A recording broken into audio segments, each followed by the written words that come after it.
Yes. Let's talk to Marina Miron, the Defence Studies Researcher at King's College in London. Marina Miron, welcome to the programme. Good to see you. What is the significance of European countries sending these troops to Greenland?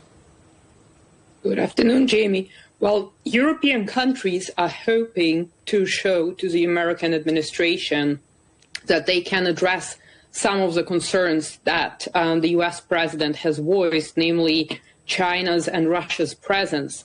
So by increasing their own military presence on the island, they are hoping to tilt the focus away from Greenland or from the ideas that the United States could take over Greenland.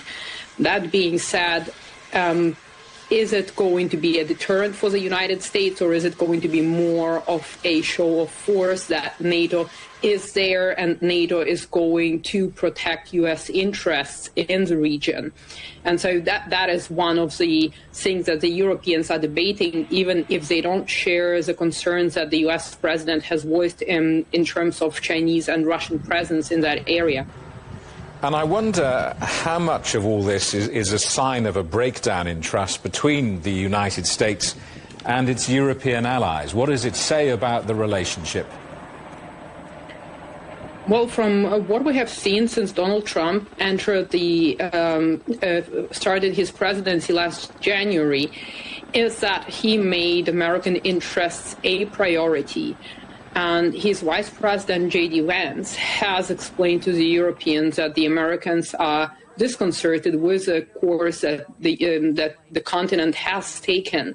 And so there have been disagreements in the past, and Greenland is just another disagreement that we can overtly see. How many there are covertly, we don't know. Possibly those are things that are discussed behind closed doors, but generally speaking, it could go both ways. Either the Trump administration is trying this way to ensure that European countries, European NATO members, start taking security seriously without reliance on the United States, so that the United States can focus on other foreign policy priorities, or it is indeed a bigger rift that raises a lot of questions about the future role of the United States within the NATO alliance.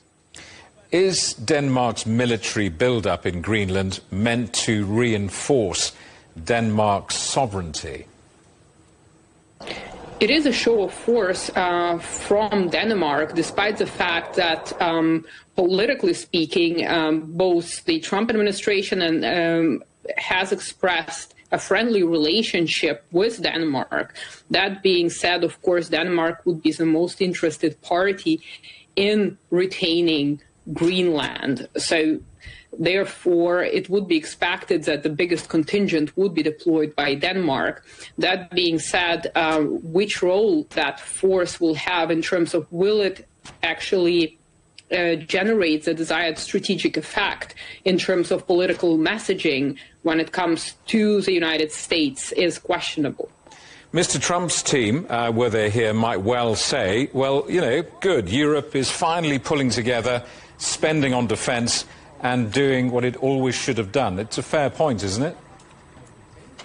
It could be that, but there can be other interests at stake. If we look at the history of Greenland and the fact that in 1946, the then U.S. President Harry Truman tried to purchase Greenland, certainly its geostrategic position, natural resources, there is, of course, a big question mark there in terms of how expensive it would be to extract them, and also research and the control, the logistical opportunities that it opens up. That could be in the U.S. interest, because if we are looking at the Chinese and the Russians focusing on the Arctic region and creating alternative shipping routes, such as the Northern Sea route, then it could possibly be one of the reasons why the Trump administration wants complete control of Greenland rather than have European presence there, if we operate under the premise that there is a lack of trust between the Trump administration and its European allies.